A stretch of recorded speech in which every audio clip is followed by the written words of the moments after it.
You push through the bat-wing doors and the saloon hushes as if someone has drawn a knife across a fiddle string. The piano player freezes, every glass stills, and all eyes swing toward you. That taste of trail dust on your tongue mixes with the bruised fragrance of cheap whiskey and cheaper grudges. You have been in rooms like this before, yet every time you can't help asking yourself the quiet question: how many of these faces will still be breathing when the lamps go out tonight?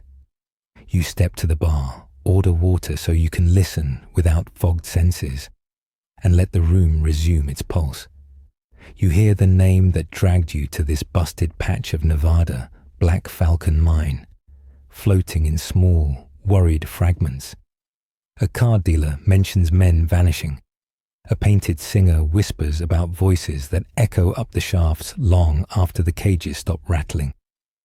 Ghosts, they mutter, because it is easier to swallow superstition than admit human sabotage. You let them talk, and every word settles in your pocket like a clue-shaped coin. Now lean in, because this is where things tighten. You have a terse telegram from the mine's owner, Bartholomew Crane, offering you more than a year's pay to locate the missing crew. You also have a private note from the Miners' Brotherhood, claiming Crane is engineering his own disasters to break the union. Which side tells truth? Which side is greasing the rope? You intend to find out. You leave the saloon just as the desert sky turns melon and bruise. Footsteps scuff behind you. You do not stop. You let the walker think you haven't noticed. Then you pivot, reveal the revolver you had hidden under your duster, and invite the shadow to share whatever message it's carrying. The kid, barely shaving, eyes raw with fear, drops a folded scrap and bolts. 2 words: stay gone. That kind of courtesy only makes you dig deeper. At dawn, you ride the switchback trail to the mine, and the landscape loses color until all that remains is gray rock and grayer intent. The shaft mouth yawns like an iron-toothed skull. You meet the foreman, an ex-rail dog named Lucia Torres, who spits chewing tobacco with sniper accuracy and says she doesn't believe in ghosts, only in greed. She hands you a carbide lamp and points at the hoist cage. Do you feel your stomach flutter? Good. It means you're alive. The cage descends with a shudder that rattles your teeth. Darkness presses so close it feels wet. The only sounds are steel cables groaning, water dripping, and your own pulse. You wonder how many prayers have been uttered in this rattling box. When you reach the 300-foot level, the lamp reveals walls that glitter with fool's gold and menace. The air tastes of sulfur and secrets. You crouch beside a broken rail cart. Something ripped its axles apart, yet the bolts are sheared clean as if by deliberate sawwork, not cave-in chaos. You pocket the bolt head, evidence. 100 feet on, you find the first marker.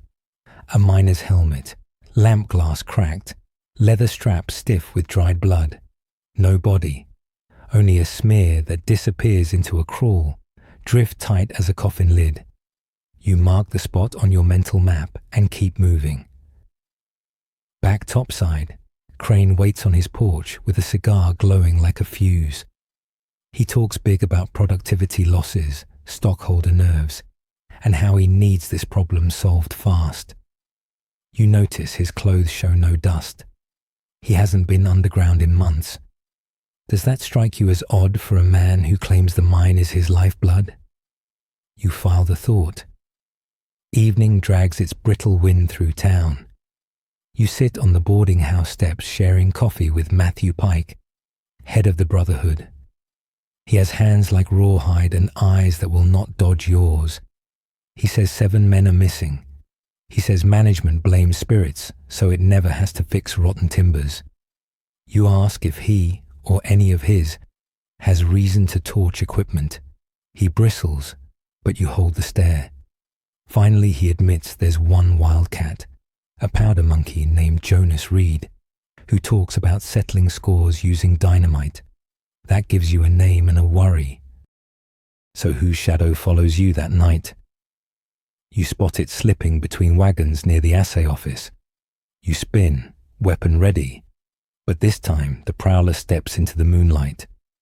It is Grace Cantrell, town librarian by day, rumor courier by choice. She tells you the canyon carries old Shoshone stories of a Black Falcon that guards hidden veins from thieves. But you can tell legends are not the real cargo behind her eyes. She confides she's seen crates of explosives unloaded after dark, stamped not with the mine seal, but with a rail company's crest. Why would Crane import powder in secret if not for sabotage? You thank her and suggest she lock her doors tonight. Next dawn, you descend again, deeper this time, to the 600-foot drift where the rock temperature rises and every breath feels borrowed. You find fresh spalls on the wall, new paint marks on the ribs, and wire traces that don't belong to standard blasting circuits. You cut a length, coil it, and imagine where it leads. There, behind a pile of cribbing, a crate of nitro charges sits snug as sleeping rattlers. You scan the dust. One set of boot prints.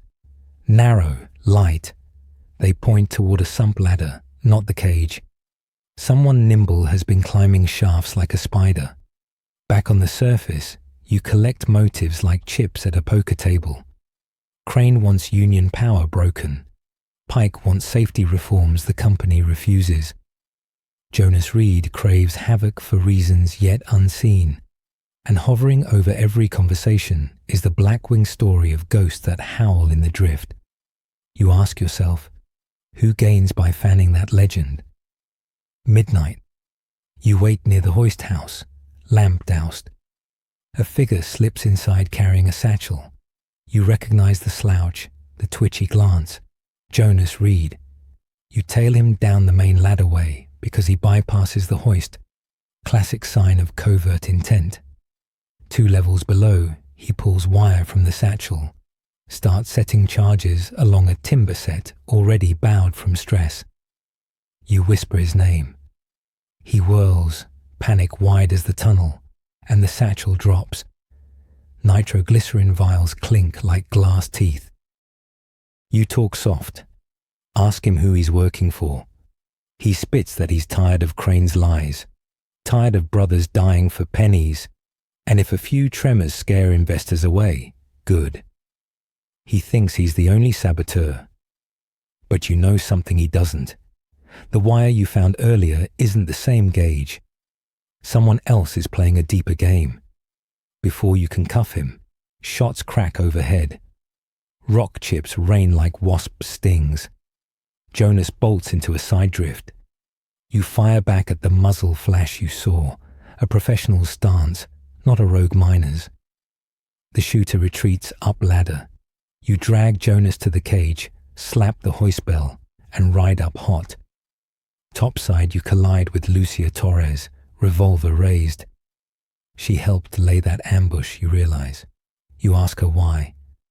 She snarls that Crane promised her a cut of the insurance payout if production halted for a natural disaster. She planned to blame Union arson, collect, and vanish south. The mine was her prison, she says, and she just dug a tunnel to freedom. You duck as she fires. The round punches a steam pipe and scalding vapor blinds the walkway. You tackle her, wrestle for the gun, feel the hammer bite your thumb, and finally hear the click of empty. She is tougher than a bent nail, but you cuff her wrists with lamp wire. You hand her to the deputy, who came running at the commotion. Crane appears, Silverbeard quivering, swearing he knew nothing. You believe half of that. He may not have scripted the sabotage, but he cultivated the greed that fed it. The law will sift his ledgers. Meanwhile, the Brotherhood will learn that a fellow miner nearly blew them to shreds for what he called justice. Strange how vengeance can mimic righteousness, isn't it? Now you descend one last time, because unfinished stories gnaw at you. You reach the drift where the ghosts supposedly cry, switch off your lamp, and listen. Water drips, rock settles, and somewhere distant a cable creaks like a moan. You breathe the dark, then speak aloud, voice steady. No phantoms here, boys. Only the living, looking for daylight. You place a tin marker for each missing man, a promise that their bodies will be found and carried home. Superstition dissolves when truth arrives, yet you can almost feel the canyon itself nod, as if satisfied the tale has ended the only way it could. With people unmasking themselves more frightening than any spirit, back under the open sky, dawn stretches peach ribbon over the ridge. Grace waits by the corral, newspaper in hand, headline already inked. Sabotage foiled at Black Falcon. She asks if you'll stay. You grin, tip your hat, but your horse is already stamping, eager for the next job. You tell her the desert never keeps its secrets for long, and neither do you. As you ride out, you can still taste the mine's dust on your teeth. Yet you also carry something lighter, the certainty that fear, once named, loses its fangs. Remember that, won't you? Next time someone waves a ghost in your face, ask what profit they turn from your shiver. Ask whose pocket jingles when you tremble. Truth has a voice, so do you. Use it, and even the deepest shaft can't swallow your light.